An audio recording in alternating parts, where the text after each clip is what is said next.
దేవునికి స్తోత్రం, దేవునికి మహిమ కలుగును గాక. కీర్తనల గ్రంథము 51వ అధ్యాయము, దావీదు రాసిన కీర్తన 51వ అధ్యాయము 16-17 వచనాలు చదువుకుందాం. దావీదు రాసిన కీర్తన 51వ అధ్యాయము 16-17 వినబడుతుంది కదా. నీవు బలిని కోరువాడు కావు, నీవు బలిని కోరువాడు కాదు, కోరిని ఎడల నేను అర్పించుదును. దహన బలి నీకు ఇష్టమైనది కాదు, విరిగిన మనస్సే దేవునికి ఇష్టమైన బలులు. దేవా విరిగి నలిగిన హృదయమును నీవు అలక్ష్యము చేయవు. దేవునికి స్తోత్రం, దేవునికి మహిమ కలుగును గాక. ఈ వాక్యాన్ని బట్టి దేవుడు మనందరితో మాట్లాడగా దేవునికి స్తోత్రం చెల్లిద్దాం. ప్రార్థన. మహాపరిశుద్ధుడా, మహాగణుడా, నీకు వందనాలు. నీ కృపను, నీ అభిషేకమును, నీ బలమును దవ తండ్రి, నీ అభిషేకమును దవ మా మధ్యలో ఉంచి దాన్ని పెట్టినా ఇగో నీ దాసుడు వాక్యం ఎత్తుచుండగా మరుగుపరిచి మాతో మాట్లాడి కృపలో బద్దపరచండి. నీ గొప్ప మహిమను కావులు కల్పించి మనకు కోరుచున్నాం దవ తండ్రి. ప్రాణాత్మ శరీరతలకు లొంగిపరచుండగా నీ కృపను, అభిషేకమును కావులు కల్పించి మనకు కోరుచున్నాం. సమస్త ఆత్మను తొలగించి కృపలో బద్దపరచి మహిమను కావులు కల్పించమని యేసునామమున అడుగుచున్నాము తండ్రి, ఆమేన్. దేవునికి స్తోత్రం, దేవునికి మహిమ కలుగును గాక. తీసారా బైబిల్ అందరూ? దావీదు రాసిన కీర్తన. ఈ కీర్తన దావీదు భక్తుడు బెత్షెబాతో పాపం చేసినప్పుడు నాతాను ప్రవక్త వచ్చి నువ్వు పాపం చేశావు అన్నప్పుడు ఆయన మోకరించి కన్నీరు కార్చి చేస్తున్న ప్రార్థన. దేవునికి స్తోత్రం, దేవునికి మహిమ కలుగును గాక. ఏమేం చేస్తున్నాడు ప్రార్థన అంటే, అయ్యా నువ్వు బలిని కొడితే నేను ఎందుకంటే ప్రార్థన మీద బలి ఈజీ కాబట్టి నేను ఎంతైనా ఇవ్వగలను. ఆ సత్తా నాకుంది. ఏ సత్తా? బలినిచ్చే సత్తా నాకుంది. కానీ నువ్వు బలిని కోరువాడు కాదు, దహన బలి నీకు ఇష్టమైంది. ఎందుకు ఆ మాట అక్కడ వాడాడు దావీదు భక్తుడు అంటే, అప్పుడు దావీదు కాలంలో దహన బళ్ళు లేవంటారా? ఉన్నాయి. దహన బళ్ళు ఉన్నాయి, బళ్ళు ఉన్నాయి. కాకపోతే ఆ పాప పరిహార నిమిత్తము ఈ యొక్క క్రియ ఆ దావీదు టైంలో కావచ్చు, మోసే టైంలో కావచ్చు, అక్కడ నియమం పడ్డాయి ఇవన్నీ కూడా. కానీ ఈయన చేస్తున్న ప్రార్థన కొత్త నిబంధనకి సాదృశ్యంగా కనబడతాయి అన్ని. అంటే అర్థం ఏంటి? యేసుక్రీస్తు ప్రభు వారికి సాదృశ్యంగా, లేక యేసుక్రీస్తు ప్రభు ఏదైతే బైబిల్ మాట్లాడుతున్నారో, యేసుక్రీస్తు ప్రభు ఏదైతే క్రైస్తవులు చూడాలనుకుంటున్నారో, సంఘంలో చూడాలనుకుంటున్నారో, అది దావీదు నోటంటే వచ్చింది. ఎందుకంటే అప్పుడు ఆత్మ సంబంధమైన భక్తి అనేది తెలియదు, శరీర సంబంధమైన భక్తే. ఏంటి? నువ్వు పాపం చేసావా, బలియు. నువ్వు తప్పు చేసావా, బలియు. నువ్వు వ్యభిచారం చేసావా, దానికి ఈ బలి. ఎందుకంటే అది ఏంటి? ఏ మచ్చాడాగు లేని ఒక పశునో లేకపోతే గొర్రెనో తీసుకెళ్లి యాజకుడికి ఇస్తే యాజకుడు ఏం చేసేవాడు? బలి అర్పించే వరకు తెచ్చిన వాడు ఏం చేయాలా? అక్కడి నుంచోలా. రే నీ బలి అంగీకరింపబడింది, నీ పాప క్షేమం పెట్టు, వెళ్ళు. ప్రతి 6 నెలలకి, ప్రతి 3 నెలలకి, ప్రతి సంవత్సరానికి అది పాత నిబంధన. అయితే అదే పాత నిబంధనలో దావీదు భక్తుడు ఉన్నాడు కదా. మరి ఆయన ఏంటి ఈ ప్రార్థన చేస్తున్నాడు? మరి ఈ పాపరిహార్థం చేయాలి కదా, చేయాలా లేదా? ఆయన చక్కగా ప్రార్థన చేస్తున్నాడు. నువ్వు బలిని కోరువాడు కాదు, కోరితే నేను ఇవ్వగలనా? ఏ సత్తా నాకుంది, నేను బలిని ఇవ్వగలను. ప్రార్థన సులువా, బలి సులువా? ప్రార్థన సులువా, బలి సులువ అంటే నేను బలి సులువ అంట. అవును. ఏ పశువుని తీసుకెళ్ళి నరికేసి అయ్యా ఇగో నానే మొత్తం నేను పాపం చేశాను కాబట్టి. చూసారు మన ఆర్సీఎంలోని చాలా కొన్ని సంఘాల్లోని, అంటే మ్యాక్సిమం ఈ సంఘాలు ఏమంటారు, ఫాదర్ గారు కూర్చుంటారు, చౌదరికి వెళ్ళి మళ్ళీ ఫాదర్ గారు మొఖం చూడరు. ఇక్కడ చిన్న ఇది పెట్టబడుతుంది, తెర కట్టబడుతుంది. చౌదరికి ఫాదర్ గారు నేను ఈ కావజ చేశాను, ఫాదర్ గారు నేను సిగరెట్ తాగాను, ఫాదర్ గారు నేను మందు తాగాను, ఫాదర్ గారు నేను వ్యభిచారం చేశాను అంటే, అయితే ఓకే నీ తప్పు క్షమింపబడును గాక. దీనికి ప్రాయశ్చిత్తముగా ఒకవేళ వ్యభిచారం అయితే 5,000, ఒకవేళ సిగరెట్ అయితే 2,000 ధనమిత్తం వెళ్ళి ప్రాయశ్చిత్తంగా ఆ హుండీలేసేస్తే నీ పాపము క్షమింపబడును గాక అని నెత్తిమి చేసి 2 సార్లు అంటారు అన్నమాట. దేవునికి స్తోత్రం, హల్లెలూయా. అందుకే చక్కగా వాళ్ళందరూ ఏం చేస్తారు? సూపరు. ఎందుకంటే ఆ సంఘాలన్నీ పాపం చేయొచ్చు, ప్రాయశ్చిత్తం కూడా చేసేయచ్చు. అవునా? పాపం చేయొచ్చు, ప్రాయశ్చిత్తం కూడా మనీ, డబ్బులు. అంటే ఈ పాపానికి ఎంత, ఈ పాపానికి ఎంత. ఎస్, అది ఒకవేళ నేను పెడితే హ్యాపీ కదా, నిజమే. ఎందుకంటే దావీదు భక్తుడు ఏమంటున్నాడు, నువ్వు బలి ఒకవేళ ఒప్పుకుంటే, బలి ఇమ్మంటే నేను ఇవ్వగలను, నేను రాజును కాబట్టి. అవునా, రాజు కాకపోయినా ఇశ్రాయేలుకి నియమించిన నిబంధన ఏంటి, బలి అర్పించడం. దేవుని స్తోత్రం. కానీ ఇక్కడ ఈయన వెరైటీ చేస్తున్న ప్రార్థన, నువ్వు బలిని కోరువాడు కాదు, దహన బలి నీకు ఇష్టమైనవి కాబట్టున్నాడు. దేవునికి స్తోత్రం. మరి ఏనికి అంటే అర్థమేంటి, ఏది ఇష్టమైంది పాత నిబంధనలు ఏం తెలుసుకున్నాడు అంటారా? అంటే అద్భుతంగా పాత నిబంధనలో ఉన్న ఈ దావీదు మహారాజు ఏ విధంగా ప్రార్థన చేస్తే నీకు ఇష్టమో, ఈ దావీదు భక్తుని కోసమే కదా ఆయన మాట్లాడతాడు. ఏమంటాడు, ఈయన గొర్రెల కాపరిగా ఉన్నప్పుడు అభిషేకించడానికి ఎవరు వెళ్ళారు, సమూయేలు వెళ్ళినప్పుడు ఆయన చక్కగా అంటాడు, వీళ్ళ అన్నదమ్ములందరం చూసి ఆ ఎత్తు ఆ పొడుగు చూసి వీడేనేమో అనుకుంటాడు సమూయేలు పాపం. కానీ దేవుడు ఏమంటాడతాడు, నువ్వు రూపాన్ని చూడకో, ఏంటి అది బలవంతుడా ఎత్తు అవి చూడకు, నేను ఏం చూస్తాను, హృదయం చూసేవాడిను. ఎస్, నేను రూపం చూడను, ఆ ఎత్తు పొడుగు నుంచి చూడను, నేను రూపం చూసేవాడిను. అంటే నేను హృదయ అంతరంగం చూసేవాడు, హృదయం చూసేవాడిను. ఆడు కాదు, వీడు కాదు, వాడు వస్తాడు. నేను ఎక్కడ పెట్టాడంట, గొర్రెల కాపరిగా పెట్టాడు, వస్తాడు. ఆయన వచ్చే వరకు వెయిట్ చేయి అంటే అప్పుడు అడిగాడు, ఇంకో కుమారునికి ఉన్నాడు, గొర్రెల కాపరిగా ఉన్నాడు. లేలియా. అప్పటి నుంచి ఆత్మ సంబంధ బలులు, అంటే ఆత్మ సంబంధంగా యేసులో మోకరిస్తే దేవుడు ఆలకిస్తాడని దావీదు కీర్తనలు రాయబడ్డాయి. ఆయన నోటింటే కొన్ని వినబడుతుంటాయి. చక్కగా ఆయన క్షమింపడ్డాడు దాని నిమిత్తమే. నిజమే, ఆతంతో నువ్వు బెత్షెబా పాపం చేశాను కానీ మోకరించి ఈ కీర్తన యొక్క ప్రార్థన ప్రతిఫలమే ఎస్ ఆయన క్షమింపబడుట. ఏ విధంగా క్షమింపబడ్డాడు, అయ్యా నేనైతే ఇవ్వగలను కానీ చదువు, విరిగిన మనస్సే ఏమన్నాడు, విరిగిన మనస్సే దేవునికి ఇష్టమైన బలులు, విరిగిన మనసు దేవునికి ఇష్టమైన బలులు దేవా విరిగి నలిగిన హృదయమును నువ్వు అలక్ష్యము చేయవు, విరిగి నలిగిన హృదయమును నువ్వు అలక్ష్యము చేయవు. కానీ సంఘము ఇది ఒక్కటి మాత్రమే చేయకపోతుంది, అన్ని చేస్తుంది. బయలుపడిన సంఘానికి వస్తుంది, మోకరిస్తుంది, నిజమే వాక్యం ఆలకిస్తుంది. కానీ ఏ విధంగా విరపడతాం చెప్పగలమా? ఏ విధంగా విరపడాలి, ఏ విధంగా విరపడతాం అంటే క్రైస్తవుడు కొంచెం మార్కు విరపడటం తెలియదు, ఎవడో అన్న మాటకు విరపడతాం కదా. లోకము అమ్మో నా మనసు విరిగిపోయిందని అంటాం. ఏ మనసు, నా హృదయము నా మనసు అవన్నీ ఇరిగిపోయండి, ఆడికి నాకు సంబంధం లేదండి అంత మాట అంటాడా? ఎస్. కానీ ఈ వాక్యము బలము కలది, ఏంటంట ఈ వాక్యము జీవము గలది. ఈ వాక్యము నీతో మాట్లాడినప్పుడు ఏమవ్వాలంట, ఒక్కసారి నీ హృదయం 2 ముక్కలు అవ్వాలా, ఒక్కసారి నీ మనసు 2 ముక్కలు అవ్వాలా, అప్పుడు నువ్వు నల్లగొట్టబడతావు. ఎప్పుడు ఈ క్రియ జరుగుద్ది చెప్పగలరా? ఎప్పుడు ఈ క్రియ జరుగుద్ది? కూర్చొని చాలా మంది సంఘానికి వచ్చి కన్నీరు కారుస్తారు. కొంతమంది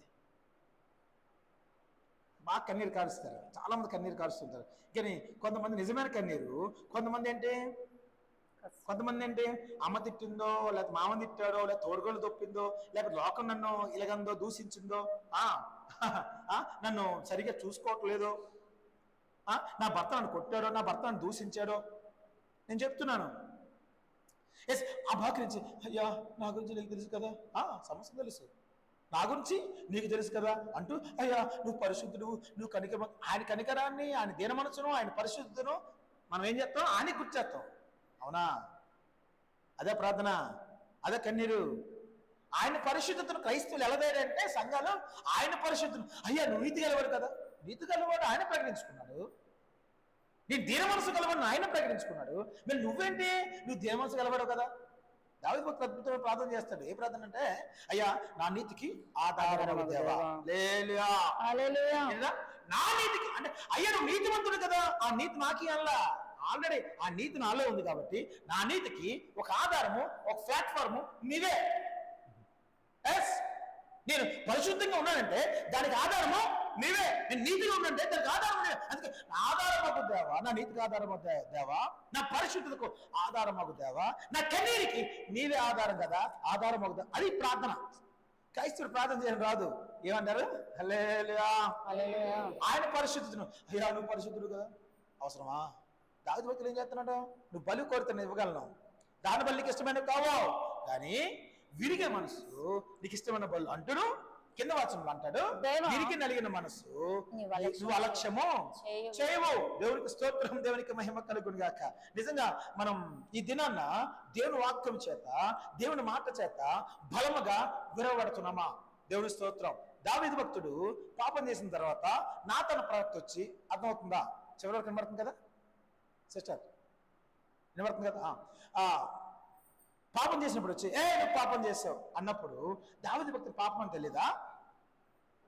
అంటే ఆ పాపం దావీదు భక్తుని దగ్గర మరుగు చేయబడిందా? మరుగు చేయబడిందా అనొచ్చేమో. మరుగు చేయబడింది అనొచ్చు, లేకపోతే దుష్టుడు ఆల్రెడీ ఆవరించున్నాడు కాబట్టి దావీదు భక్తుని చేత పాపం చేయించిందేమో అనుకోవచ్చు. అయితే నాతాను ప్రవక్త చెప్పగానే ఆ మాటకు ఆయన ఏమయ్యాడు? విరిగిపోయాడండి. ఆయన మనస్సు విరిగింది, ఆయన హృదయం విరిగింది, విరిగి నలగొట్టబడ్డాడు. ఎక్కడ మనుషుల చేత మోకరించి, మోకరించి ఆయన హృదయము నలగొట్టబడుతూ ఆయన మోకరించి కన్నీరు కచ్చి ప్రార్థన చేస్తున్నాడు. ఇది నీకు ఇష్టమైన బలయ్యా, ఇది నీకు ఇష్టమైన బలి. ఒక క్రైస్తవుడు అటువంటి ప్రార్థన చేయగలిగితే ఎప్పుడు చేయగలడు అంటే ఆ మాటకు ఆయనకి ఆయన అప్పగించుకున్నాడు. ఏ మాటకు? ప్రవక్త వచ్చి చెప్పిన మాట. అంటే అర్థం ఏంటి? ఈ వాక్యం నీతో మాట్లాడుతుంది, ఈ వాక్యానికి నీకు నువ్వు అప్పగించుకోవాలి. వాక్యం నేను చెప్పా, అమ్మా ఈ వాక్యం మీద కూర్చొని నేను చెప్పను, ఈ వాక్యం నీకు ఆధారం అని చెప్పను నేను. వాక్యమే ఇది మాట్లాడుతుంది. నిజమయ్యా, నిజమే, వాక్యం నాకు ఆధారము. నా నీతికి నువ్వే ఆధారము, నా పరిశుద్ధికి నువ్వే ఆధారము. కాబట్టి అయ్యా నా ప్రార్థన ఆలకించవా అని ఏం చేయాలా? విరవబడాలా. దావీదు భక్తుడు ఆ మాటకు కట్టుబడ్డాడు, ఆ మాటకు ఆయనకైనా అప్పగించుకున్నాడండి. ఎప్పుడైతే అప్పగించుకున్నాడో అద్భుతంగా ఈ యొక్క కీర్తన ఆయన చేతులతో, ఆయన మాటతో, ఆ నోటితో రాసి ఉన్నాడని చెప్పగలను. మనం చెప్పుకున్నాం. అప్పుడు ఆ మాట అంత ప్రభావం చూపించిందా దావీదు భక్తునికి? అటువంటి ప్రార్థన చేసి కన్నీరు కార్చి అద్భుతంగా ఆయన రక్షణ పొంది అద్భుతంగా ఆ కీడుని తప్పించుకున్నాడే. నేను అన్నాను ఆయన ఎవరి రక్తంలో కనబడ్డా మనం అందరం కూడా అద్భుతమైన కృపలను కట్టబడి మన అందరం కూడా మరి ఇంకే విధంగా ప్రార్థన చేయగలము అంటే ఇంకా అంతకంటే ఎక్కువ ప్రార్థన చేయగలము. మనకు వేరే ఛాన్స్ దావీదు భక్తుడు ఒక ఛాన్స్ ఉందండి. నేను బలు అర్పించవచ్చు, లేదా అర్పించవచ్చు, ఛాన్స్ ఉంది. ఎందుకంటే పాత నిబంధనలు ఉన్నారు, వాళ్ళు బలు అర్పించవచ్చు, కోళ్ళు అర్పించవచ్చు, దహన బలు అర్పించవచ్చు, అన్ని అర్పించవచ్చు. ఆ ఛాన్స్ ఉంది. మనకి కొత్త నిబంధన క్రైస్తవుడికి ఇంకో ఛాన్స్ లేదు. నీ కన్నీరే నీకు పడేవాళ్ళ, నీ కన్నీరే ఆయనకి నిజం ఒక అద్భుతమైన హోమమై ఉండాలా. మన కన్నీరు ఒక అద్భుతమైన హోమం. అంటే ఆ హోమం ఎప్పుడైతే అంగీకరించబడుతుందో అది ఆయన సింహాసనాన్ని తాకుతుందంట. ఆ ఇంపైన సువాసనని వాక్యం చెప్పబడుతుంది. అందుకే ఆ పాత నిబంధనలో ఎవరైతే ఏ మచ్చ డాగు లేని పశువుని ఇస్తారో మిల్ల యాజకుడు వచ్చి బలి అర్పించి ఆ యొక్క అర్పణ ఆయన అంగీకరించాలని చెప్పే వరకు అవతల నుంచోలా. లేలుయా. ఎక్కడ? బలిపీఠ అవతలండి. బలిపీఠ అవతల చక్క మర్యాద నుంచోవాలా. ఒక లేదు ఇంకా ఇది చావడు, పాపం ఎక్కువైపోయింది, నేను ఇంకా అంగీకరించలేదు అంటే వీళ్ళు ఇంకో కోడిని తేవాలా, ఇంకో గొర్రెనో లేక ఇంకో ఎద్దును తేవాలా. దేవుని స్తోత్రం. అక్కడ ఛాన్స్ ఉంది. ఆయన కూడా అద్భుతంగా ఆత్మ సంబంధంగా ఆయన ప్రార్థన చేస్తున్నాడు. ఈ దినం నువ్వు ప్రార్థన చేయగలుగుతున్నావు అంటే మనకు ఛాన్స్ ఉంది. మనం దేవుని యొక్క వాక్కుకు, దేవుని చేతులకు అప్పగించుకుంటే గానీ ఆ క్రియ జరుగుద్దా? కన్నీరు కాచడం రావు అంటే కన్నీరు కాచడం చాలా మంది ఉన్నారండి. ఆ కన్నీరు గురించి దేవుడు మాట్లాడట్లేదు. అయ్యా నాకు నేను నీ హస్తాలకు అప్పగించుకున్నానయ్యా, ఇగో నీ సన్నిధిలో మోకరించాలో నేను అప్పగించుకున్నానయ్యా. నిజమే, నా మనస్సు నా హృదయము విరిగి నలిగిన హృదయం అలక్ష్యం చేయవు కదా అని ఆయన హస్తాలకు అప్పగించుకుంటే ఈ మాట ద్వారంట మన హృదయము నలగొట్టబడుతుంది, విరవబడుతుంది. అప్పుడు ఆయన మనల్ని లేకపోతే విరిగి నలిగిన హృదయాన్ని అలక్ష్యం చేయని వాక్యం చెప్పబడుతుంది. విరిగి నలిగిన హృదయమును నీవు అలక్ష్యము చేయవు.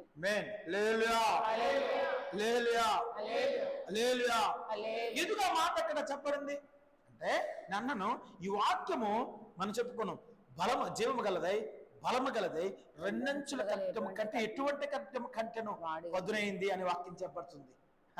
ఎస్, ఈ వాక్యము ప్రాణము, ఆత్మ, శరీరాలని మూడును విభజించమట్టుకు దూరచు ప్రాణాత్మ ఆలోచనలు యావత్తు కూడా అదేం చేస్తుందట, శోధించుచున్నది అని వాక్యం చెప్పబడుతుంది. అంటే అలనాడు దావీదు భక్తుడికి ఈ వాక్యం తెలుసా? తెలియదు. హెబ్రీయుల రాసిన పత్రికలో వాక్యం ఉందా? నిజమే. కానీ ఈ వాక్యం ఆయన నెరవేర్చాడు, ఆ మాటకు ఆయన లోబడ్డాడు. ఆ మాట ఏం చేసిందంటే, దేవుని మాట ఏం చేసిందంటే, దేవుని స్తోత్రం, ఆయన హృదయంలో గుచ్చుకుంది. ఎస్, హృదయాలంతరంగం నుంచి వెళ్ళిపోయి క్రియ చేయడం స్టార్ట్ చేసింది, విరవడం స్టార్ట్ చేసింది, నలగొట్టడం స్టార్ట్ చేసింది.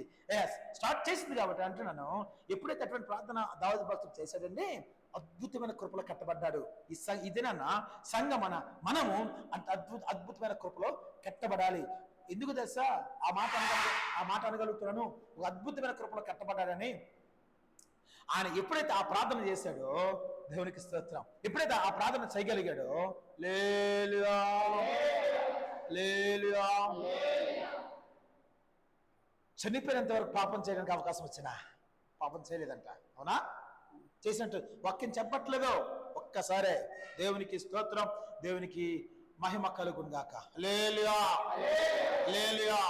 అంటే దేవుని మాటకు ఎంత పవర్ ఉంది, దేవుని వాక్యానికి ఎంత బలం ఉంది, దేవుని వాక్యానికి ఎంత జీవం ఉందన్నది నేరుగా పరిశుద్ధాత్మ దేవుడు దేవుని మాట్లాడుతున్నాడు. ఒక అమెరికన్ శాస్త్రవేత్త, వాళ్ళకి అదే పని, క్రైస్తవులే కదా అందరూ, మనిషి మాటకి దేవుని మాటకు ఎంత బలము, ముందు మనిషి మాటకు బలం ఎంత అని ఏం చేశారంటే, మన రైస్ అన్నం వండి 2 కప్పుల్లో పెట్టాడు, ఆయన ముందు పెట్టుకున్నాడు. పెట్టుకొని ఏం చేశాడు, నువ్వు మంచిదానం కాదు, నువ్వు మంచిదానివి, నువ్వు మంచిదానం కాదు, నువ్వు మంచిదానివి, లేదా నువ్వు పాడైపోతావు, నువ్వు బాగా ఉంటావు, నువ్వు పాడవుతావు, నువ్వు బాగా ఉంటావు అని 24 hours కనిపెట్టాడు దాన్ని. అదే పని కూర్చొని ముందు పెట్టుకొని, ఏంటి వాకింగ్ కాదు, దేవుని ఆత్మతో కాదు, ఓన్లీ మనిషి మాట, ఓన్లీ మనిషి మాట.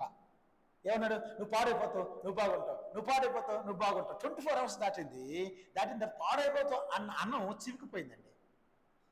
పాడైపోతావు అన్న అన్నము చివికిపోయింది. నువ్వు బాగుంటా అన్న అన్నం అంట తినడానికి యోగ్యంగా ఉందట. 24 hours అయినా తినడానికి యోగ్యంగా ఉంది. ఏ తేడా?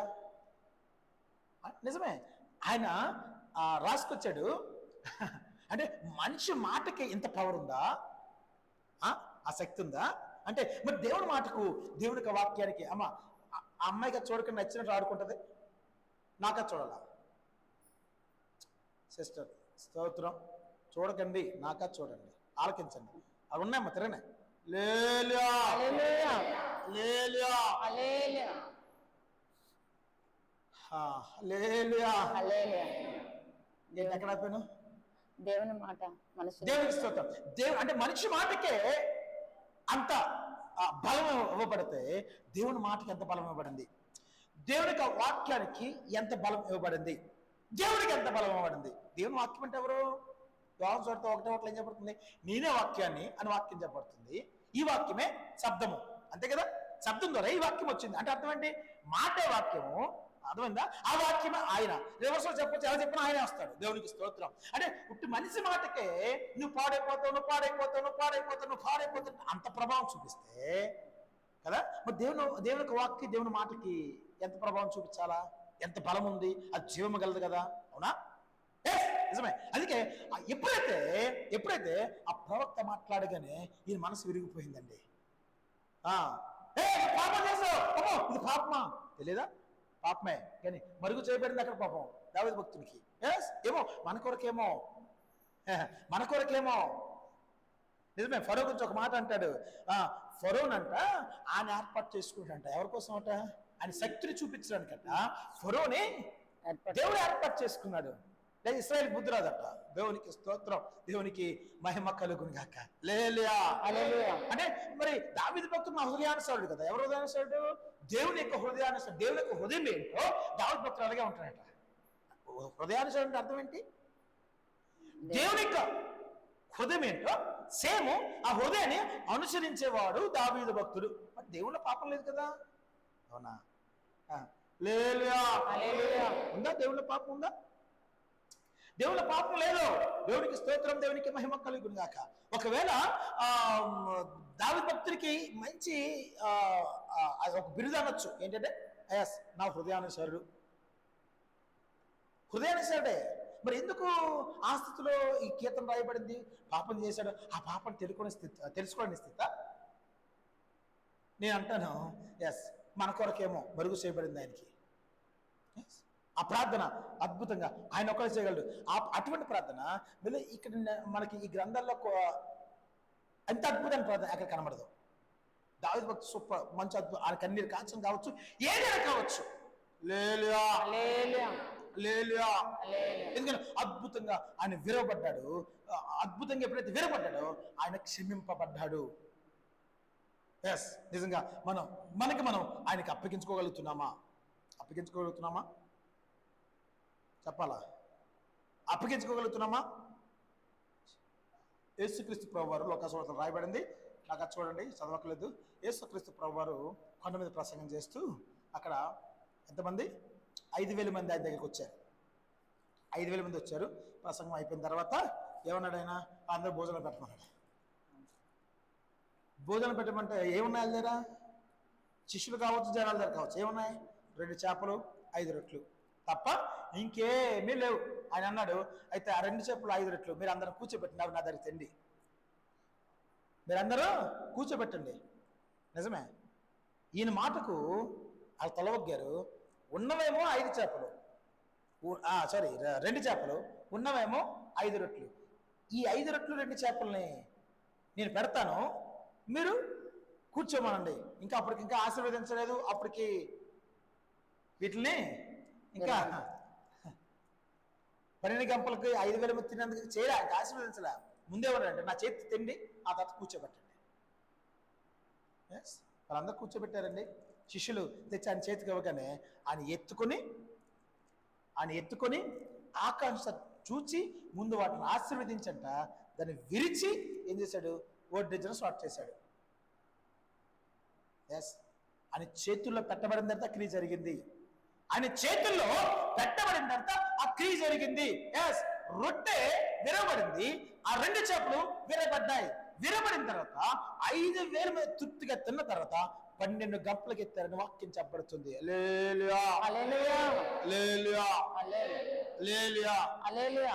అంటాను, ఒకవేళ ఈ 2 చేపలు 5 రొట్లు ఆయన చేతుల్లోకి వెళ్ళకపోతే వాటిని ఎత్తి ఆకాశం తట్టు చూచి వాళ్ళని ఆశీర్వదించడు.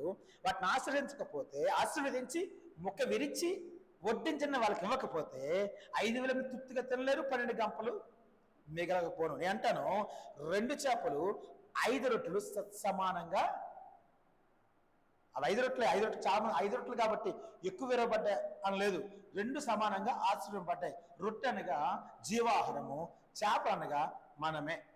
అర్థమవుతుందా? ఆ జీవాహారము ఏ విధంగా ఇవ్వబడిందో ఆయన శరీరంగా కనబడుతుంది. అందుకే 1 కొరింథీయులు 11 చదవకలేదు, 23లో చక్కటి మాట ఉంటుంది. ఇదిగో ఇది నా శరీరము, రొట్టెను విడిచి ఇది నా శరీరము. తిన్నువాడు ఏమవుతాడంట? అంతవరకు సాక్షిగా ఉంటాడు, జీవముగా ఉంటాడు వాక్యం చెప్పబడుతుంది. ఎప్పుడు ఒక క్రైస్తవుడు ఎప్పుడు ఆ పని చేయగలడు? ఎప్పుడు జీవముగా ఉండగలడు అంటే, నేను అంటాను, నువ్వు విరవబడితే దేవునికి స్తోత్రం, దేవునికి మహిమ కలుగును గాక. అప్పుడు ఆ విరవబడిన రొట్టెకి ఒక వాల్యూ ఉంటుందండి, లేకపోతే వాల్యూ లేదు. నువ్వు విరవబడు, నువ్వు కన్నీరు కార్చు. దేనికోసం కన్నీరు కార్చు నీకు తెలియదు, అవునా? దేనికోసం కన్నీరు కార్చు మనకు తెలియదు, మనం విరవబడట్లేదు. నిన్ను రొట్టె ద్రాక్ష తీసుకున్నారు చాలా మంది దినాన్ని ఉన్నారు, అవునా? చాలా చర్చలు ఈరోజు. దేవునికి స్తోత్రం, దేవునికి మహిమ కలుగును గాక. అపోస్తులు అందరూ విరవబడ్డారు. యేసుక్రీస్తు ప్రభువు ఆయన హస్తాలకు అప్పగించుకుంటూ నలగొట్టబడ్డాడండి. దేవునికి స్తోత్రం. నిజమే, అపోస్తులు అందరూ విరవబడ్డారు కాబట్టి 12 గంపలు అనగా 12 అపోస్తుల సదృశం అద్భుతమైన అపోస్తులను దేవుడు మనకి ఇచ్చాడు. ఎందుకు ఇచ్చాడు చెప్పగలరా? అపోస్తుల యొక్క కట్టబడిన పునాది మీదే మన గృహాన్ని మనం కట్టుకోవాలంట. అంటే ఈ విశ్వాస గృహం ఎక్కడ కట్టబడాలి? నువ్వు వేరే పునాది నువ్వు వేసుకోకూడదు. ఒకవేళ నువ్వు విరవబడకపోతే నీకు వేరే పునాది వస్తుంది. ఏ పునాది అది? లోకంలో ఉంది ఒక పునాది. నువ్వు విరవబడకపోతే, నువ్వు నలగట్టబడకపోతే నువ్వు ఇంకో పునాదులు కట్టబడతాడు. ఆ పునాది లోకంలో ఉంది. నువ్వు క్రైస్తవుడు కాదంట్లా. ఎస్, ఎప్పుడైతే ఆ క్రియ అక్కడ జరిగిందో అద్భుతమైన అపోస్తులు దేవుడు మనకి ఇచ్చాడు. అపోస్తులు వేసిన పునాది మీదే నీవు నేను కూడా విశ్వాస గృహాన్ని కట్టుకోవాలంట. చక్కగా జ్ఞానము కలిగి కట్టుకోగలిగితే అద్భుతమే. తుఫాన్ వచ్చినా వరద వచ్చినా దాన్ని కదిపేది ప్రపంచంలో ఏది లేదు. ఎందుకు? అపోస్తలులు వేసిన పునాది మీద కట్టబడుతున్నాం కాబట్టి. హల్లెలూయా. ఒకవేళ ఇసుక మీద కడితే, ఒకవేళ గడ్డి మీద కడితే, కొయ్యకాళ్ళ మీద కడితే దేవుని స్తోత్రం. చాలా మంది అది ఎక్కడ ఉందంట? లోకంలో ఉంది. ఎందుకంటే వీళ్ళు విరబడరు కాబట్టి ఇది కట్టుకోవడమే రాదు. ఎక్కడ కట్టాలో తెలియక ఇసుకలో కడతారంట. లోకముకు సాదృశ్యంగా ఉంది ఇసుక అంటే. అక్కడ కట్టుకుంటారు విశ్వాస గృహాన్ని. కట్టుకుంటే ఏమవుద్ది? ఒక్కసారి అలకొట్టగానే ముందు ఒక గోడ పడిపోద్ది, తర్వాత ఇంకో గోడ, మొత్తం పునాదితో సహా. పునాది ఉండదు కదా, ఇసుక పునాది ఉంటుంది దేవుని స్తోత్రం. ఇది కింద రాయి ఉండదు కదా, మొత్తం ఇసుకతో పాటు దాన్ని ఏం చేస్తుంది? అలా తీసుకెళ్ళి దాన్ని నచ్చితే ఉంచుతుంది, లేకపోతే ఒక ములుగుతుంది. స్మాష్ మన జీవితం అంతా. హల్లెలూయా. ఓకే, నువ్వు విరవడే అంటాను. అపోస్తలులకు ఇచ్చిన ఆశీర్వాదము. ఏ ఆశీర్వాదము? బాహ్యమైన ఆశీర్వాదం గురించి బైబిల్ చెప్పట్లేదండి. బాహ్యమైన ఆశీర్వాదం గురించి బైబిల్ చెప్పట్లేదు. దేవునికి స్తోత్రం. దేవునికి బాహ్యమైన ఆశీర్వాదము ఆయన చిత్తంలో కట్టబడింది. ఆయన చిత్తము బాహ్యమైన ఆశీర్వాదం నీకు ఇవ్వాలంటే దేవుడు అనుగ్రహిస్తాడు. ఆ అనుగ్రహాన్ని బట్టి ఆయన మహిమపరచాలి, నీవు కాదు. అయితే ఆత్మ సంబంధమైన ఆశీర్వాదము, అద్భుతమైన ఆశీర్వాదం వచ్చి ఈ దిన పరిశుద్ధాత్మ దేవుడు మాట్లాడుతున్నాడు. మనం ఆ నష్టాలకు అప్పగించుకుంటే అని అంటున్నాను. ఏ విధంగా అయితే ఆ రొట్టెని ఆ చేపని విరిచాడు, ఆ విధంగా విరిచి 5,000 మందికి ఏ విధంగా ఆశీర్వాదం పంచాడో, అది కాకుండా 12 గంపల్లో ఎలాగైతే ఎత్తారో ఆ 12 గంపల యొక్క ఆశీర్వాదం అపోస్తుల ఆశీర్వాదం అంటాను. అపోస్తుల యొక్క ఆశీర్వాదం ఈ దినాన కొత్త నిబంధన సంఘానికి అనుగ్రహించాడు. అపోస్తుల యొక్క ఆశీర్వాదం అంటే అపోస్తులు కట్టిన ఆయక పునాది మీద నువ్వు కట్టబడితే వస్తాయి, శోధన వస్తుంది, వరదలు వస్తాయి. నిజమైన కాదంటలేదు. అనేక శ్రమ వస్తాయని కాదంటలేదు. కానీ ఆ ఇల్లు పడతదని ఉందా? పడదని ఉందా? పడదు. హల్లెలూయా. ఎందుకంటే అది బండ మీద కట్టబడిన ఇల్లు. హల్లెలూయా. హల్లెలూయా. నిజంగా ఈ దినాన్ని మనం విరవబడుతున్నామా అంటే ఆయనకి హస్తాలకు అప్పగించుకునే పని అవుద్ది, లేకపోతే అవ్వదండి. దేవునికి స్తోత్రం. దేవునికి మహిమ కలుగును గాక. హల్లెలూయా. హల్లెలూయా. అందుకే యేసుక్రీస్తు ప్రభువు అంటారు 4వ అధ్యాయం 12వ వచనంలో, హెబ్రీయులకు రాసిన పత్రిక 4వ అధ్యాయం 12వ వచనంలో, హెబ్రీయులకు రాసిన పత్రిక 5వ అధ్యాయం 7వ వచనం. హెబ్రీయులు 5:7.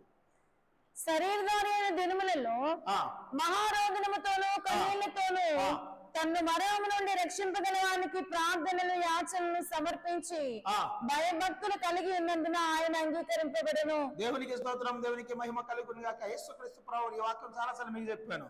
అయితే ఇక ఎందుకు ఈ వాక్యం మెల్ల పరిశుద్ధాత్మ దేవుడు మాట్లాడుతున్నాడంటే, నేను ఈ మొబైల్ కొన్నాను, ఈ మొబైల్ కొనడానికి వెళ్ళాను. మొబైల్ కొనడానికి వెళ్ళినప్పుడు ఈ సమస్త లక్షణాలు నాకు నచ్చితేనే నేను షాప్ దగ్గర తీసుకుంటా. అప్పుడు నాకు అంగీకారం. ఇది ఏది అంగీకారం? ఇది అంగీకారం అండి. నాకు నచ్చింది కాబట్టి నాకు అంగీకారము ఉంది కాబట్టి ఆ షాపు నా హస్తాలు పెట్టాడు. ఒకళ్ళు నేను అంగీకరించకపోతే అది నా చేతిలో పెట్టడు. నేను దీన్ని వాడను, ఎలా వాడినా నా ఇష్టమే. ఇది వద్దంటదా? ఇది వద్దంటదా? పాపానికి వాడచ్చు, పరిశుద్ధికి వాడచ్చు, దేనికైనా వాడచ్చు. ఇది వద్దంటదా? నేను ఇరిసేయచ్చు కూడా. నిజమే. ఎందుకంటే దీనిన్న లక్షణాలన్నీ నేను అంగీకరించాను. దీనిన్న లక్షణాలన్నీ నేను అంగీకరించాను. షాపు నా చేతిలో పెట్టాను, నువ్వేం చేసుకుని చేసుకోరా అని. నేను వెల చెల్లించాను దీనికి ఆల్రెడీ. నిజమే. యేసుక్రీస్తు ప్రభువారు చక్క ప్రార్థన చేస్తున్నాడు. అని ఏమన్నాడు? ప్రార్థన యాచన అడుక్కుంటున్నాడు, బెగ్గింగ్ చేస్తున్నాడు. దేవునికి స్తోత్రం. సిగ్గు లేకుండా అడుగుతున్నాడు, అయ్యా నేను అంగీకరింపబడాలి. అందుకే అంటున్నాడు అక్కడ. ఆ వాక్యం చదవమ్మా. శరీరధారి అయిన దినములలో మహారోదనముతోనూ కన్నీళ్లతోనూ తన మరణము నుండి రక్షింపగలవానికి ప్రార్థన యాచనలు సమర్పించి, మరణం నుంచి రక్షింపగలవానికి ప్రార్థన యాచనలు సమర్పింపగా ఆయన అంగీకరింపబడేను అని వాక్యం చెప్పబడుతుంది. దేవునికి స్తోత్రం. దేవునికి మహిమ. అంగీకరింపబడిన తర్వాతే తండ్రి అయిన దేవుని చేతులకు అని వెళ్ళాడు అంటాను నేను. అంతేనా? ఆయన కూడా అంగీకరింపబడాలా? ఎవరు? నువ్వు దేనికి పంపి నేను పంపించాను? దేని కొరకు? ఏ లక్షల కొరకు? ఇది వివో అనుకుంది. ఏ లక్షల కొరకు మార్కెట్లోకి వచ్చింది? ఆ లక్షలు ఉండాలి కదా ఇందులోనే. నాకు నచ్చితే కదా నేను తీసుకుంటాను కదా. దేని కొరకు యేసుక్రీస్తు ప్రభువు తండ్రి పంపించాడు? దేని కొరకు? ఆ లక్షణాలు కలిగి ఉండగలిగితేనే దేవుని స్తోత్రం. అయ్యా ఒకవేళ అందుకే అక్కడ ఆయన ఏడుతున్నాడు, యాచన చేస్తున్నాడు, ప్రార్థన చేస్తున్నాడు, కన్నీరు కాల్సిన రోదన చేస్తున్నాడు. మరణం నుంచి తప్పించగలవానికి ప్రార్థనలు యాచనలు సమర్పించగా భయభక్తులు కలిగి అంగీకరింపబడ్డాడు. ఆయన అంగీకరింపబడ్డాడు కాబట్టి నేను అంటున్నాను, ఆయన్ని ఏం చేశారట? ఆయన ఏం చేశారండి? దేవుని స్తోత్రం. మొత్తం సమస్తం ఆయనకి అప్పగించుకుని నువ్వేం చేస్తావు? కొర్రలతో కొడతారా, లేదా నా మాంసం బయటికి తీస్తారా, ఎముకలు ఈ రిబ్స్ ఈ ఎముకలు కనబడినట్టుగా మాంసం పీకుతారా? ఏదైనా ఇష్టమే దేవునికి స్తోత్రం. ఎందుకంటే నువ్వు నన్ను అంగీకరించావు, నేను నీ చేతిలో పెట్టబడ్డాను. ఎస్, నా శరీరం విరిచేసినా పర్వాలేదు. నిజమే. ఈ అద్భుతమైన ఆ కృప నేను అంటున్నాను సంఘానికి ఇవ్వబడాలి. అంటే అర్థం ఏంటి? మనము నేను చెప్తాను మాసిదోనియ సంఘం గురించి అపోస్తలుడు పౌలు గారు సాక్షి చెప్తారు కొరింథీ సంఘానికి. తమకు తాము వారు దేవునికి మరియు మాకును అనగా సేవకునికి తమకు తామే మాసిదోనియ సంఘం అప్పగించుకునేది అని వాక్యం ఉంది. అప్పగించుకున్నాడు కంటే అద్భుతమైన కృప. శ్రమ వచ్చిన ఎంత కొట్టిన అవుతున్నాడట మాసిదోనియ సంఘం.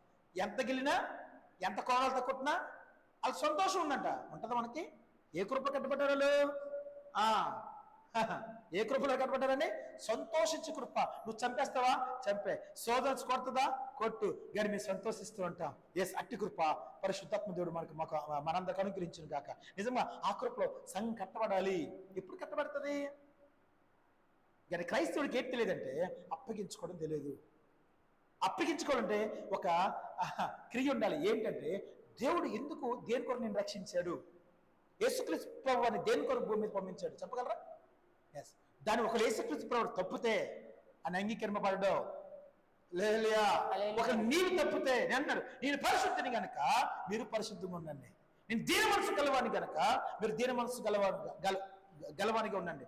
నేను సాత్వికను గనుక మీరు సాత్వికం కలిగి ఉండండి. అవునా? నేను లోపము లేనివాడిని గనక మీరు లోపం లేనివారుగా లేని సంఘముగా ఉండండి.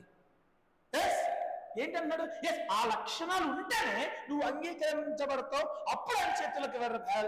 అప్పుడు వరకు ఆయన చేతుల్లోకి సమస్య లేదు. లేలియా. అంటే క్రైస్తవ సంఘము ఆయన హస్తాల్లో పెట్టబడాలి. క్రైస్తవ విశ్వాసులు ఆయన హస్తంలో పెట్టబడాలి. అప్పుడు ఆయన ఏం చేసినా అయ్యా నిజమే. నువ్వేం చేస్తావు? నన్ను కొడతావా, నన్ను నల్లగొడతావా, నన్ను విరుస్తావా, ఏదైనా. ఎందుకంటే వాక్యం చెప్పబడుతుంది అద్భుతమైన ఒక కృపలో మనం కట్టబడాలంటే నీ హృదయము విరబడాలంటే మోకరించి ప్రార్థన చాలదండి. వచ్చయ్యా వచ్చి మోకరించి, అయ్యా నేను నా ఆత్మను నీకు అప్పగించుకొనిచున్నాను, నువ్వేం చేస్తావు చెయ్యి.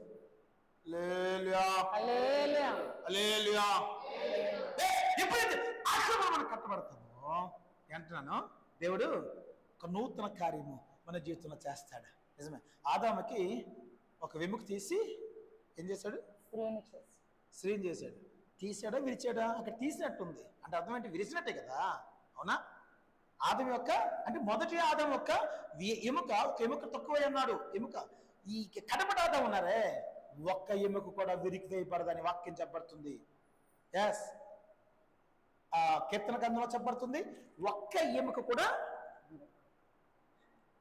విరవరంట. దేవుడు అధికారం వాళ్ళు వాళ్ళకి. దేవుడి స్తోత్రం. మళ్ళీ ఆయనతో పాటు ఇద్దరు దొంగలకు కూడా అంటాడు వాళ్ళని కాలుకి ఎముకలు విరిచి వాళ్ళని కింద దించండి అంటారు. ఇక్కడ యేసుక్రీస్తు ప్రభు వారికి ఆయన ఒక్క ఎముక కూడా నాలో విరగదు అన్నట్టుగా ఆ వాక్యం నెరవేరింది కాబట్టి ఆయన మాత్రం విరవకండి వాళ్ళ శిష్యులకి ఇచ్చింది అంటాడు. దేవునికి స్తోత్రం. దేవునికి మహిమ కలుగును గాక. అంటాను కొత్త నిబంధన సంఘంలో ఉన్న మనము ఎముకతో చేయబడ్డాము. చూడాలి నాకు ఒక్కసారి. దేంతో చేయబడ్డాము? కొత్త నిబంధన సంఘం దేంతో చేయబడింది? ఆదాము సంతానం కాదా మనం? కొత్త నిబంధనకు వచ్చిన తర్వాత స్త్రీ పురుషులు స్త్రీ సంఘంగా అవ్వాలా? మనము పురుషులు స్త్రీ సంఘమే, స్త్రీలు స్త్రీ సంఘమే అవ్వాలా? అంటే అర్థం ఏంటి? స్త్రీని లోపం లేదు అంటే ఎముక తీసింది ఎక్కడి నుంచి తీశాడు? పురుషుడి నుంచే కదా. ఈ కనపడాదముకు ఎముక తీయబడలేదు, విరవబడలేదు. అర్థమవుతుందా? అంటే ఏమి లోపం లేనివాడుగా ఒక శరీరము క్షయమైన వాక్యం చెప్పబడుతుంది కాబట్టి ఆ క్షయమైన శరీరం మాత్రం వదిలేడు.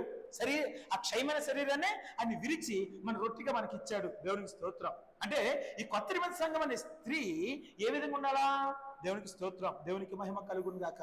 హల్లెలూయా. ఏ విధంగా ఉండాలండి? యాక్షన్ చెప్పాలంటే ఈ వాక్యంగా చెప్పాలంటే మనం విరవబడకూడదు. అవునా? ఆయన విరవబడలేదు, ఎముకలు శరీరం విరవబడింది. దేంట్లో విరవబడకూడదు? నేను అంటాను, నీకు ఇచ్చిన విశ్వాసంలో నువ్వు విరవబడకూడదు. నీకు ఇచ్చే పరిశుద్ధత ఉందే, నీకు ఇచ్చే నీతి ఉందే, దాంట్లో నువ్వు విరవబడకూడదు. అద్భుతమైన కృప దేవుడు మనకు అనుగ్రహించాడు.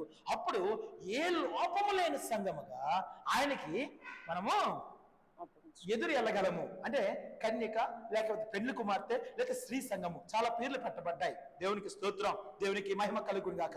మనం నేరుగా ఆయన ఎదుర్కోవాలంటే నేను అంటున్నాను, దేవునికి స్తోత్రం, దేవునికి మహిమ కలుగును గాక.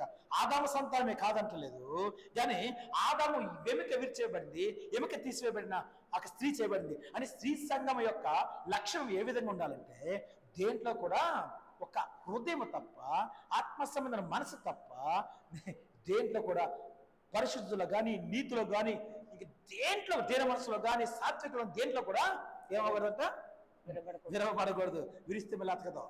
హల్లెలూయా, హల్లెలూయా. ఆత్మ సంబంధంగా నువ్వు విరవబడాలంటే అన్నాను, నీ హృదయము, నీ మనస్సు విరగొట్టబడాలి, నల్లగొట్టబడాలి. అప్పుడు స్త్రీ సంఘానికి ఇచ్చిన ఆ యొక్క యోగ్యత మనం పొందుకుంటాం. ఈ స్త్రీ సంఘానికి ఏ లోపము లేని దానిగా ఉంటది. అప్పుడు ఆయన ఏ లోపం లేనివాడుగా తండ్రి కుడిపార్శ్వలో కూర్చున్నాడు. కాబట్టి ఈ సంఘము, ఈ పెండ్లి కుమార్తె, ఈ స్త్రీ సంఘము ఆయనకి కావాలి. హల్లెలూయా, హల్లెలూయా. నిజమే, ఈ స్త్రీ సంఘం ఆయనకి కావాలా? అటువంటి స్త్రీ సంఘంగా మనం మార్చబడగలమా అంటే కూర్చుని మార్గ. హల్లెలూయా. ఎప్పుడు మార్చబడగలము అంటే, అయ్యా నాలో పాపం ఉందయ్యా, ఇగో నేను విరవబడ్డాను, ఇగో నీ హస్తాలకు అప్పగించుకున్నాను. నువ్వు అన్న క్రియలన్నీ, విశ్వాసం కావచ్చు, పరిశుద్ధత కావచ్చు, నీతి కావచ్చు, లేకపోతే దీన మనసు కావచ్చు, సాత్వికం కావచ్చు, సమస్తమును నాలో ఉన్నాయి అని కన్నీరు కాస్తే మనం మన్న నుంచి తప్పింపబడగలము. నేరుగా మనం ఆయన అంగీకరిస్తాడు. ఎప్పుడైతే అంగీకరించాడో మిగతా పని ఆయన చేస్తాడంట. నువ్వు చేయక్కలా, నువ్వు చేయవలసిందంటే హల్లెలూయా, హల్లెలూయా, హల్లెలూయా, హల్లెలూయా, హల్లెలూయా. నువ్వు చేయవలసింది ఆయన నీ జీవితంలో నిన్ను అంగీకరించే విధముగా నీ లక్షణాలు ఉండాలి. హల్లెలూయా. ఇప్పుడు క్రైస్తవుడు దేని బట్టి విరవబడుతున్నాడు అర్థం కాని స్థితిలో ఉన్నాడు. అవునా? అవునా? దేని బట్టి విరవబడుతున్నావు చెప్పచ్చా? చెప్పగలవా? ఆయన మాటను బట్టి. ఎస్, వచ్చింది దగ్గర, ఆయన మాట వచ్చింది, ఆయన వాక్కు వచ్చింది. వచ్చినప్పుడు అద్భుతంగా నువ్వేం చేయాలా? అయ్యా ఇక నీ లక్షణాలు కలిగి ఉన్నాను, నీ పరిశుద్ధను నాలో ఉంది, నీ నీతి నాలో ఉంది, నా నీతికి నీవే ఆధారము, నా పరిశుద్ధకు నీవే ఆధారము, నాకు దేని మనసు కలిగి ఉంది, దానికి కూడా నీవే ఆధారం అయ్యా. దేవుని స్తోత్రం అని ప్రార్థన చేస్తే అద్భుతంగా యేసుక్రీస్తు ప్రభువారు ఏ విధంగా అంగీకరింపబడ్డారో నీవు కూడా ఇద్దరిని అంగీకరింపబడతావు. అది స్త్రీ సంఘానికి ఇచ్చిన యోగ్యత. హల్లెలూయా, హల్లెలూయా, హల్లెలూయా. ఆ యోగ్యతలో ఉండాలంటే కంపల్సరీ విరవబడాలా, లేకపోతే నువ్వు అంగీకరింపబడవు. చాలా మంది నేను దేవుణ్ణి నమ్ముకున్నా, మంచిదే నమ్ముకోండి, నువ్వు కాదంట్లా. బాప్తిసం తీసుకున్న 20 సంవత్సరాలు అయిందన్నా, మంచిదే, నేను కాదంటలేదు. కానీ ఎక్కడ విరవబడుతున్నావు? నువ్వు ఎక్కడ విరవబడుతున్నావు? పరిశుద్ధిలో విరవబడిపోతున్నావు. అవునా? నీతిలో విరవబడిపోతున్నావు. అతకట్లేదు, ఎంతకీ అతకట్లేదు. దేవుడి స్తోత్రం, నిజమే. కానీ నీ మనస్సు, నీ హృదయము విరవబడుతుందా? అది ఆయనకి నిజమైన బలిని వాక్యం చెప్పబడుతుంది కదా. అది ఆయనకి నిజమైన బలిని వాక్యం చెప్పబడుతుంది కదా. ఆయన దహన బలు కానీ ఏ బలి కానీ నేను అంగీకరించను, నాకు ఇష్టమైన బలు కావాలి అంటున్నాడు కదా. ఎక్కడ రాశాడండి? కీర్తనకారుడు దావీదు భక్తుడు పాత నిబంధనలో రాసుకొచ్చాడు. హల్లెలూయా, హల్లెలూయా, హల్లెలూయా. మరి ఈ దినాన మనం ఏ స్థితిలో ప్రార్థన చేస్తాం, ఏ స్థితిలో మనం కట్టబడ్డాం అని ఒక్కసారి మనం చూసినట్టయితే, ఆలోచించినట్టయితే కూర్చుని మన క్రైస్తవుడికి. అవునా? అవునా? కనీకచ్చి ప్రార్థన చేయగలుగుతున్నామంటే కారుస్తాను బ్రదర్. ఏం కారుస్తున్నావు? మనం నేను అన్నాడు ఇంకో ఛాన్స్ లేదు. ఇరిమే భక్తి అంటారు కదా, అయ్యో నా హృదయము బహుఘోరమైన వ్యాధి కలది. హృదయం బహుఘోరమైన వ్యాధి అంటే ఆత్మ సంబంధంగా మాట్లాడుతున్నాడు, ప్రార్థన చేస్తున్నాడు ఆయన. అంటే అర్థం ఏంటి? ఈ దరిద్రమైన శరీరానికి రోగమస్త మందు వేసుకుంటాం. అవునా? ఈ దరిద్రమైన శరీరానికి రోగమస్త మందు వేసి తగ్గించుకుంటామండి. కానీ ఆత్మ సంబంధమైన హృదయానికి అది వ్యాధి అంట. ఆ వ్యాధి తగ్గించడానికి మందు లేదో, ఉందా మందు? ఆ పిల్లకి చూడొద్దని చెప్పాను. మనం చూసి పట్టించుకుంటే అది ఇంకా యాసలేస్తుంది. ఆ చక్కగా దాని పని ఆడుకుంటుంది, దానికైతే ఎవరు చూడకండి. లేలుయా హల్లెలూయా లేలుయా లేలుయా. హల్లెలూయా. ఎక్కడ అయిపోయాను? హృదయం మోసకరమైన వ్యాధి. హృదయము మోసకరమైన వ్యాధి. వాక్యం చెప్పబడుతుంది. మరి దానికి మందుందా? మందుందా? మనకు శరీరం అయితే మందు ఉందని మందులోనే బోల్ హాస్పిటల్లోనే తెగ టెస్ట్ చేసేసుకొని మందులు వేసేసుకుని ఆఖరికి స్వస్థత వచ్చేస్తుంది మనకి. నిజమే కాదంట. దీనికి ఉందా? ఉందా టోపీ? ఉందా? లేదండి, బైబిల్లోనే ఉంది. బైబిల్లోనే ఉంది. ఏ విధంగా ఉంది? నువ్వు ఆయన హస్తాలకు అప్పగించుకుంటే నీ హృదయాన్ని నలగొడతాడు, నీ హృదయాన్ని విరుస్తాడు, నీ మనస్సును విరుస్తాడు. దేవునికి స్తోత్రం. నిన్ను నలగొడతాడు. అప్పుడు దానికి వ్యాధి భయపడి పారిపోతాట. అది మోసకరమైంది హృదయం అంట. ఆ మోసాన్ని కూడా విరుస్తాడు ఆయన. దేవునికి స్తోత్రం. ఆయన చేతుల్లోకి వెళ్తే నువ్వు ఏ విధంగా ఉండాలో సమస్తం నన్ను నడిపిస్తాడు. చేతుల్లోకి వెళ్ళకుండా నేను దేవుని నమ్ముకున్నా అంటే పని అవ్వదు. అమ్మో నీ దేవుని నమ్ముకున్నానండి, నేను విరవబడాలి అని నువ్వు మోకరించి ప్రార్థన చేస్తే, నువ్వు ఆయన హస్తాలకు అప్పగించుకుంటే ఆయన సమస్తానికి కృప చూపువాడు అని విరిచి ఎక్కడ ఎవరిని ఏ స్థితిలో ఇరచాలో ఒక లెక్క ఉందని ఆ లెక్కల్లో ఆయన విరుస్తాడు. లేలుయా లేలుయా. అప్పుడు నిజముగా అపొస్తలులు కట్టిన పునాది మీద నిన్ను నీవు కట్టుకుంటావు, నిన్ను ఇంకోటి కట్టవు. అర్థమవుతుందా? లేలుయా. నిన్ను ఇంకోటి కట్టడు, నన్ను ఇంకోటి కట్టడండి. వాక్యం అనే ఈ జీవము బలమైందే మనకి కడుతుంది. దేవుడు మనం కట్టాలా అంటే అర్థం ఏంటి? కట్టాలంటే ఆయన ఆ గోపి నువ్వు నువ్వు నీ షర్ట్ ఫ్యాంట్ వేయడాయన. హల్లెలూయా. అది అక్కడున్న తీసేసుకోవాలంతే. అక్కడున్నాయి నీ సైజ్ తీసుకొని నువ్వు వేసుకోవాలంతే, అంతవరకే. వాక్యం చెప్తుంది మంచి పునాది మీద కట్టబడాలా. అపోస్తలులు వేసిన పునాది మీద, వేరే పునాది వేయకూడదు. అది లోకల్లో ఉంది. నిజంగా మనం ఏ పునాది మీద కట్టబడుతున్నాం అంటే క్వశ్చన్ మార్క్. చెప్పచ్చు. వచ్చి తుఫాను కొడితే బద్దలైపోయింది, వేరే పునాది, అది నిలబడేస్తాం. విశ్వజీవితం విశ్వాస గృహం ఏమవుతుందట? నాశనం అయిపోద్ది. హల్లెలూయా. కానీ అద్భుతంగా దాని మీద కట్టబడితే ఎవరు కట్టబడతాడు అంటే దావీదు భక్తులు అంటే కట్టబడతాడు. దావీదు భక్తునికి ఈ ప్రార్థన చేసిన తర్వాత ఇలా స్వాతంత్రం రాలేదా? చెప్పాలా, తల్లపైకెత్తాలా. దావీదు భక్తునికి ఈ ప్రార్థన చేసిన తర్వాత క్షమ్యం పడిపోయాడండి, కానీ స్వాతంత్రం రాలేదా? కుమారుడు ద్వారా అబ్షాలోము ద్వారా చంపడానికి బయలుదేరాడు. మంచి సూర్యుడైన దావీదు భక్తుడు, ఆయన పక్క ఉన్నాడు. ఒక్కొక్కడు 100 మంది సమాధానం చెప్తాడంట. అయినా కూడా ఏం చేశాడు? చెప్పులు లేకుండా కరగంట షాట్ చేశాడు. ఆ కొడుకు చంపేస్తాడని. ఏం ఎదిరించలేడా? స్వాతంత్రం లేదా ఆయనకి? ఒకవేళ ఈ విరిగే మనసు ఈయనకి లేకపోతే కదా, ఈ హృదయము విరిగి నరిగిన మనసు ఆ హృదయం ఈయనకి లేకపోతే నేను అంటాను మిల్లా దేవుని స్తోత్రం అబ్షాలోము దొరుకునేమో, మిల్ల ఈయన పాపం చేసినేమో. అంటే అర్థం ఏంటి? అద్భుతంగా కట్టబడ్డాడు కదా. ఎందుకు ఈ మాట చెప్తున్నానంటే ఒక విశ్వాస అద్భుతంగా ఆ బండ మీద కట్టబడే స్థితి ఏ విధంగా ఉండాలో చెప్తున్నాను. మనకి మనం అప్పగించుకోగలిగితేనే ఆ క్రియ జరుగుద్ది, లేకపోతే క్రియ జరగదు.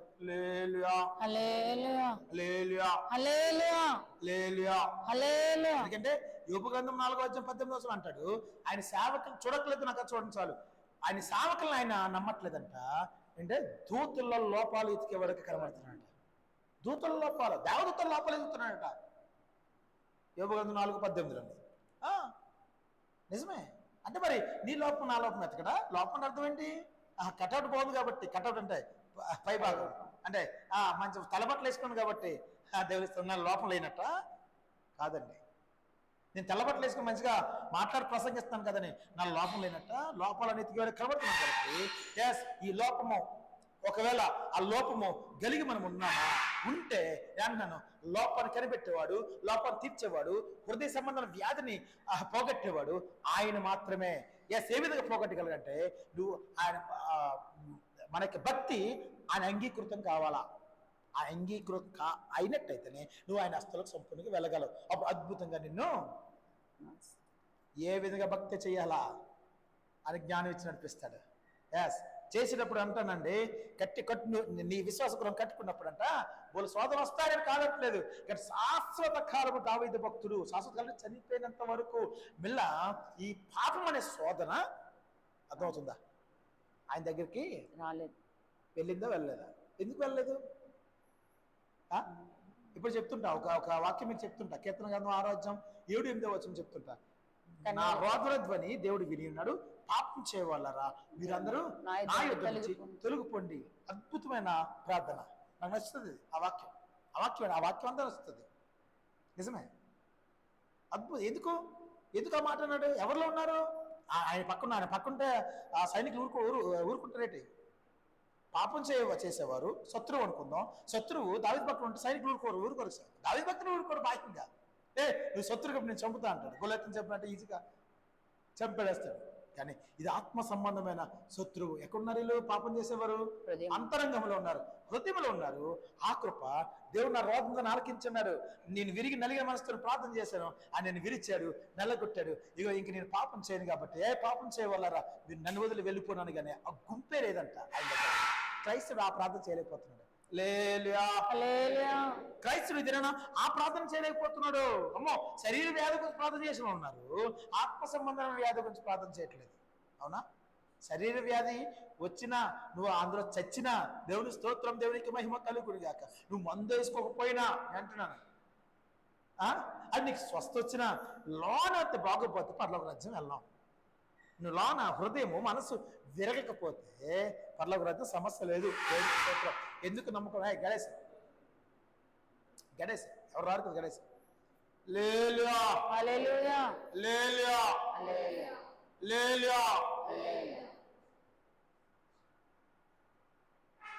స్తోత్రం. ఒకటే సరిపోద్ది, ఒకటే. దేవునికి స్తోత్రం, దేవునికి మహిమ కలుగు. అయితే ఈ దినాన కొత్త నిబంధన సంఘము అనే మనము ఏ విధంగా ఉన్నాం? ఇప్పుడు అంటాను, అమ్మా మనం తప్పు చేస్తాం, పాపం చేస్తాం కాబట్టి ఇగో ఫలానా బలి అనగానే మామూలు కాదు, మన గోగో వాటర్ ఎండిపోద్ది. గొర్రెలు మేకలు ఇవన్నీ అన్న పాపం చేసిన అందరూ మేక గొర్రె తెమ్మన్నాడు కాబట్టి ఇక్కడ బలి అర్పించే కార్యక్రమం ఉంది కాబట్టి దేవునికి స్తోత్రం, దేవునికి మహిమ కలుగును గాక. ఒక్క ఏటితో పాపం పోద్ది, వీళ్ళ పాపం చేసి వీళ్ళు ఇంకో ఏటు. దేవునికి స్తోత్రం.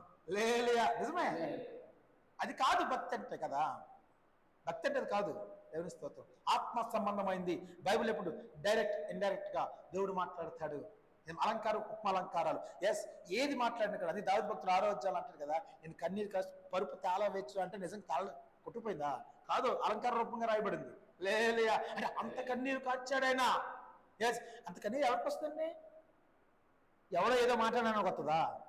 2 నిమిషాలు 3 నిమిషాలే, 2 నిమిషాలు 3 నిమిషాలు. అమ్మ మా ఆయన తిట్టాడు, మా ఆయన తిప్పాడు కాబట్టి 10 నిమిషాలండి అంతే. లేదమ్మా నీకెందుకు, ఇదిగో నీకేం కాదు తీసుకోవాలి కానీ కన్నీరు పోద్ది. ఈ కన్నీరు అది కాదు. హల్లెలూయా. ఎస్, ఆయన విరిస్తే అంట ఆయన ప్రేమకు అంటే ఆయన విరుస్తాడంటే ఏ విధంగా విరుస్తాడు? కుట్ట కాదు. ఎప్పుడైనా ఆ కృపలో పాలుభాగిస్తున్నాయ్యారా? మోకరించి ప్రార్థన చేస్తూ కన్నీరు కాస్తూ అయ్యా నన్ను విరవా అంటే ఆయన ప్రేమ కుమ్మరించబడితే నీ హృదయం విరిగిపోద్ది. లేలియా, అద్భుతమైన కృప అండి. ఆ కృపలో సంఘం కట్టబడాలి, కానీ కట్టబడట్లేదు. నా బాధ ఇదే. తెలియకండి కన్నీరు ఎవరు ఆపరా? అమ్మ ఆపది ఆగదు, ఆల్రెడీ విరిగిపోయింది. దేవునికి స్తోత్రం, దేవునికి మహిమ కలుగును గాక. ఎస్, ఆల్రెడీ నల్లగొట్టబడుతుంది. అయ్యా నిజమే అయ్యా. ఎందుకు? ప్రేమ అద్భుతమైన ఆయన ఎవరి రక్తము కుమ్మరించబడగానే అద్భుతమైన ప్రేమలో మనం కట్టబడతామండి. ఎప్పుడైతే కట్టబడతామో ఎస్, ఎవడాపడ ఈ కన్నీరు ఆగదు. అమ్మ 1 కోటి రూపాయలు ఇస్తానమ్మా కన్నీరాప అంటే నీ 1 కోటి రూపాయలు ఎవరికి కావాలయ్యా? మాట్లాడుతారు కన్నీరు కడుతుంటాం. ఎస్, ఎందుకు?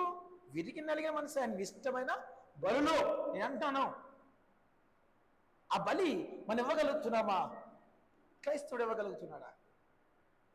అందుకే మనం ఎలాగా ఆత్మ సంబంధమైన బలు అర్పించలేకపోతున్నామని ఆయన ఏం చేశాడు? కడపడ ఆదాం అంటాను ఆయన్ని. ఆ కడపడ ఆదాం ఏం చేశాడు? వచ్చి ఎఫ్ఎస్సీ రాసిన పత్రిక 5వ అధ్యాయం 2వ వచనం చక్క మాట ఉంటుంది, చదవగలరా బేగా?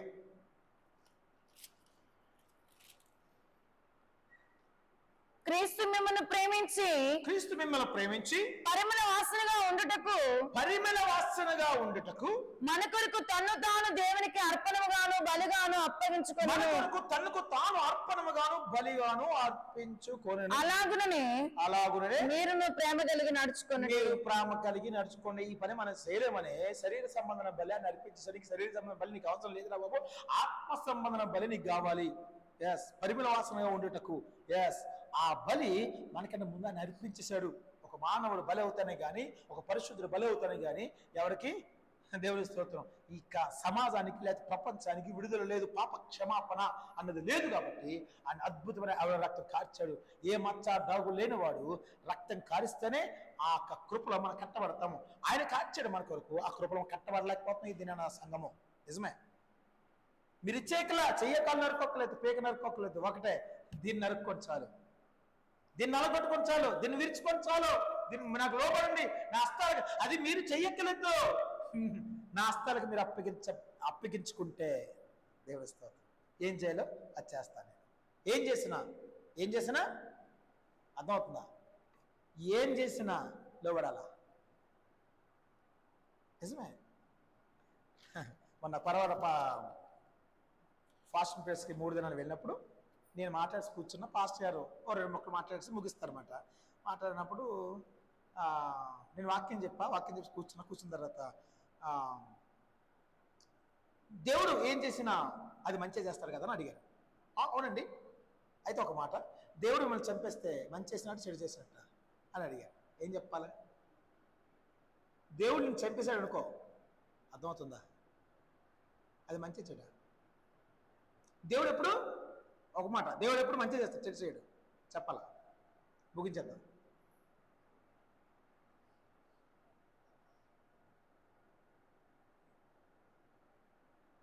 ఆయన సాడిస్ట్ కాదు, ఆయన నియంత కాదు కదా. చెప్పండి ఒకసారి. ఆయన అడిగిన క్వశ్చనే. ఆయన అలా అంద సంఘవంతాల నోరు తల్లేసుకున్నారు. నేనే సమానం చెప్పా. ఆయన ఏం చేసినా మంచి చేస్తా. నన్ను చంపేసినా, నన్ను బ్రతికించినా అది మంచిగా చేస్తాడు. ఎస్, ఎందుకంటే ఆయన అంటాడు దేవుని యొక్క అంటే ఆలోచన కొరకు అని అంటాడు. దేవుని యొక్క బలహీనత మనుషుల బలం కంటే బలమైనది. దేవునికి బలహీనత, దేవుని బలహీనత ఉంటుందా? దేవునికి స్తోత్రం, దేవునికి మహిమ కలుగు అంటే అర్థం ఏంటి? దానికి అర్థం ఏంటంటే ఎస్, అది ఏం చేసినా దాంట్లో ఒక జీవం ఉంటుంది, ఒక బలం ఉంటుంది. నువ్వు చంపేస్తావా? అయ్యా నీ చేతుల్లో నేను పెట్టబడ్డాను. ఏం చేసినా మంచిదే. చంపేసినా నువ్వు చేయగలవు, బ్రతికించినా నువ్వు బ్రతికించగలవు. ఎస్, నువ్వు చంపేసినా నువ్వు మంచోడు కాదని ఎవరు అనలేరు, అనడానికి వీల్లేదు. ఎవరంటారట? ఎవరు అనగలరు? వాక్యం తెలియనాడు, ఆయన ప్రేమ తెలియనాడు. నేను అంటాను, ఇప్పుడు గోపి ఆట ఎక్కాను, ఫాస్ట్ తీసుకెళ్ళి బస్సును గుద్దిన మనవాడు ఇష్టమే? అవునా? ఇక నేను ఎక్కాను కాబట్టి అన్నయ్య చాలా సేఫ్గా తీసుకెళ్ళాను అనుకుంటాడు. అంతేనా? ఒకవేళ దేవుడు పర్మిషన్ ఇచ్చి మా ఇద్దరిని బస్సు గుద్దింది అనుకో, దేవుడు చెడ్డాడా? పాపం గోపి మంచోడు కానీ దేవుడు చెడ్డాడు రా. అవునా? నేను అంటాను, ఏం చేసినా మంచిగా చేస్తాడు. అది నువ్వు చనిపోయినా నువ్వు బ్రతికున్నా ఎప్పుడు ఆ మైండ్ వస్తుందంట? చెప్పండి, ఎప్పుడు వస్తుంది? సంపూర్ణంగా నువ్వు హస్తాలకు అప్పగించుకుంటే నా కృపలో కట్టబడతావు. లేదండి, నీకు అన్ని మేళ్ళే జరగాల. మాజీదాన సంఘం గురించి చెప్పాను కదా. మాజీదాన సంఘం నుంచి ఎందుకు అపోస్తలుల పౌలు సాక్ష్యం చెప్తారు కొరింథీ సంఘానికి? కొరింథీ సంఘం వాళ్ళు లేరనే కదా. అవునా? ఎందుకు సాక్ష్యం చెప్పాలా? నేను నీకు ఎందుకు సాక్ష్యం చెప్పాలని? వాళ్ళు లేవనే కదా. అవునా? కొరింథీ సంఘానికి ఎందుకని సాక్ష్యం చెప్పాలా? మాజీదానికి ఇచ్చిన కృపను నాకు చూసి చాలా సంతోషం అనిపించింది అంటాడు 1వ వచనంలో. 2 కొరింథీలో 8:1 నిజమే. శ్రమ వస్తుంది, శ్రమ రాదు, ఆ కృపలో శ్రమ రాదని చెప్పట్లా. ఎంత శ్రమ వచ్చినా వాళ్ళు నవ్వుతున్నారు అంటున్నాడు. అంటే అర్థం ఏంటి? చంపేసి నవ్వుతారండి వాళ్ళు. ఒకరు చనిపోయినా లాస్ అయినా దానికి అర్థం అదే కదా అంటాను. ఆ కృపలో ఇద్దరు సంఘం కట్టబడాలంటే నువ్వు విరబడాలంటే నువ్వు ఆయన హస్తానికి అప్పగించుకోవాలి. అప్పుడు నీ జీవితంలో, నీ కుటుంబ జీవితంలో, సమాజ జీవితంలో అద్భుతము దేవుడు చేయగలడు. నువ్వు ఒక అద్భుతంగా మారుతావు, ఒక అద్భుతంగా కనబడతావు. ఆశ ఉందా? దేనికోసం ఎడుతూ అర్థం కాని స్థితిలో ఎడుతావు. దేనికోసం ఆడకూడదంట, దేనికోసం ఆడకూడదు. దేనికోసం ఆడాలా? దేనికోసం అసలు చెప్పాలంటే అంటే ఒక్కసారి దేవునికి అప్పగించుకున్న తర్వాత, హస్తాలకు అప్పగించుకున్న తర్వాత ఇంకేది గుర్తు రాకూడదంట. లాసు, అమ్మో ఇది లాస్ అయిపోద్దామో, ఇక్కడ అడుగు పెడితే ఇదే వద్దామో, అక్కడికి వెళ్తే ఇదే వద్దామో. అలాగని చాలామంది మూర్ఖంగా భక్తి చేస్తారు. దేవుడికి అప్పగించుకోకుండా నేను దేవుడికి అప్పగించుకున్నాను బ్రదర్ కాబట్టి ఏం చేసినా పర్లేదని తిరంగా వెళ్ళి మన పట్టాల నుంచి ఏమవుద్ది? భక్తి జ్ఞానం కలిగి చేయాలా, భక్తి జ్ఞానం కలిగి చేయాలా. ఆయనకి అప్పగించుకున్నాం, ఆయన నడిపిస్తాడు. ఆత్మ సంబంధమైన శోధనలు, శరీర ప్రకటన శోధనలు ఏది వచ్చినా అయ్యా నీ చిత్తము, ఎస్ ఇంకా నాలో లోపాలు ఎదుగుతున్నావు అయ్యా, అందుకే ఇది వచ్చింది నాకు. నాలో దోతలు వదలలేదు, నన్ను ఎందుకు వదులుతావు నువ్వు? దేవదూతలను వదలలేదండి, సావకు నావటను వదలలేదండి, ఎవరిని వదలలేదండి. లోపాలు ఎదుగుతున్నాడు ఆయన. నమ్మట్లేదు ఎవరిని? దేవునికి స్తోత్రం, దేవునికి మహిమ కలుగును గాక. ఈ దినాన నిజమే ఆత్మ సంబంధమైన బలులు అర్పించే సంఘముగా మనందరం సిద్ధపడాలి. అది బయటికి కనబడదో, కనబడుతుందా? బయటకు కనబడదండి. ఆత్మ సంబంధం బలి బయటకు కనబడదు. నీ కన్నీరు అందరికి కనబడచ్చేమో కానీ నీ యొక్క ఆత్మ సంబంధం బలి ఎవరికి కనబడంది? కనబడుతుందా? కనబడుతున్న వాక్యం చెప్పట్లా. దేవుడి స్తోత్రం. ఆత్మ సంబంధం బలి చూసిన వాడు ఒక్కడు, ఆయన ఒక్కడే. ఎస్, ఆ బలి అంగీకరించేవాడు ఆయన ఒక్కడే, మన ప్రధాన యాజకుడు. లేలుయా. ఆ యాజకత్వంలో మనందరం ఈ దినాన్ని కట్టబడితే నీ జీవితం అద్భుతంగా చూడగలవు. నువ్వు భక్తి జీవితం అద్భుతంగా చేయగలవు. నీ తర్వాత మన జనరేషన్ ఎవరైతే ఉన్నారో, పిల్లలు కావచ్చు, లేకపోతే ఇంకెవరైనా కావచ్చు, లేకపోతే నువ్వు పొరుగు వారు కావచ్చు, నీ పక్కింటి వారు కావచ్చు, లోకం కావచ్చు, దాన్ని మనం పంచిపెట్టగలం. లేకపోతే ఎవరికి ఏం పంచిపెట్టలేమండి. లేలుయా. నిజం. ఆ కృపలో మనందరం కట్టబడాలి. వాక్యం దీవించును గాక. మోకరించండి, ప్రార్థన చేద్దాం. స్తోత్రం స్తోత్రం స్తోత్రం స్తోత్రమయ్యా, స్తోత్రం స్తోత్రం స్తోత్రం స్తోత్రం.